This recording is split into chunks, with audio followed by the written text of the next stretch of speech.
Hi అండి, welcome to AB ట్రాన్స్. నేను మీ పద్మిని. ఇవాళ నేను అటుకుల పాయసం చేశాను సాయిబాబాకి నైవేద్యం పెట్టడానికి. ఫస్ట్ ఏం చేశాను, స్టవ్ వెలిగించి బాండి పెట్టుకొని ఒక 2 టీ స్పూన్స్ ఆఫ్ నెయ్యి వేసేసుకొని దాంట్లో ఈ ఫస్ట్ డ్రై ఫ్రూట్స్ అన్నీ వేయించుకొని పక్కన పెట్టుకున్నాను. తర్వాత కాస్త నెయ్యి వేసేసి దాంట్లో అటుకుల్ని 1 కప్పు తీసుకొని వేయించాను అనమాట. అది వేయించిన తర్వాత దాన్ని కూడా పక్కకు తీసేసి ఇప్పుడు అదే బాండీలో ఒక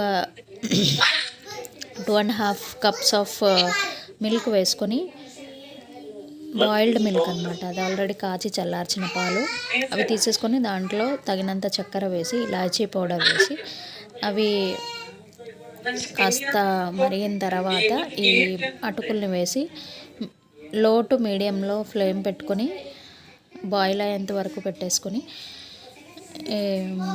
అవి కొంచెం కాస్త దగ్గర పడ్డాక డ్రై ఫ్రూట్స్ వేసి గార్నిష్ చేసుకుంటే చక్కని అటుకుల పాయసం రెడీ అయిపోతుంది. ఇది బిగినర్స్ ఎవరికైనా ఉపయోగపడుతుందని నేను ఈ వీడియో చేశాను. ఈ వీడియో కనుక మీకు నచ్చినట్టయితే please like, share and subscribe to my channel AB trance. మరో చక్కని వీడియోతో మీ ముందుంటాను. అంతవరకు బాయ్.